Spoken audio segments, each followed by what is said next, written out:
We just got a really unusual opportunity to look inside of this youth migrant shelter behind me. There's been a lot of controversy about the Trump administration's practice of separating families at the border, and so the Department of Health and Human Services decided to open up this shelter to a media tour to allow some more transparency and to provide a look at the conditions under which some of these children are living. We saw the boys inside playing soccer. Some of them were in classrooms reading books, or some of them started reciting the words good day in Spanish and in various indigenous languages when we arrived.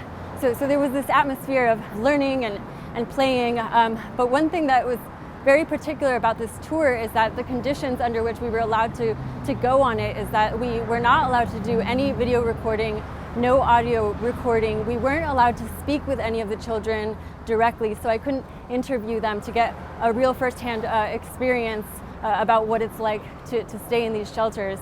The shelter director mentioned that about 10% of the boys, all boys in this facility, were cases of family separation. So when they came to the border under the new Trump zero tolerance policy, the children were transferred from the Department of Homeland Security custody to the Office of Refugee and Resettlement, which keeps them in these shelters operated by Southwest Key.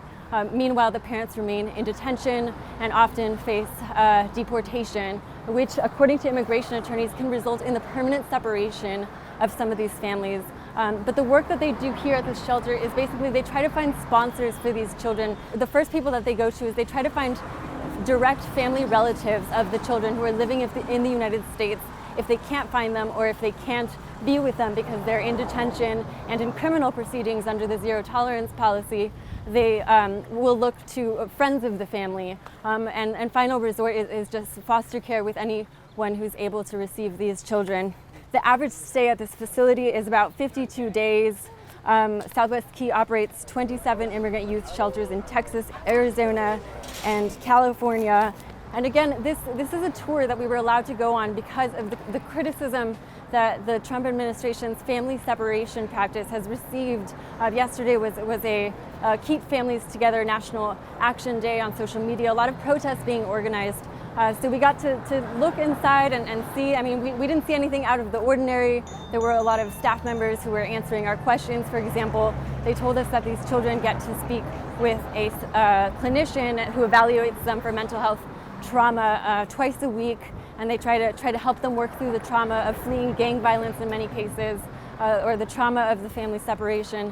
One thing, though, that is worth noting is they only get to make 2 phone calls a week, and they're 10 minutes long, and they're supervised. And in terms of getting them in touch with families who are in detention and in criminal proceedings, they often face a lot of difficulty.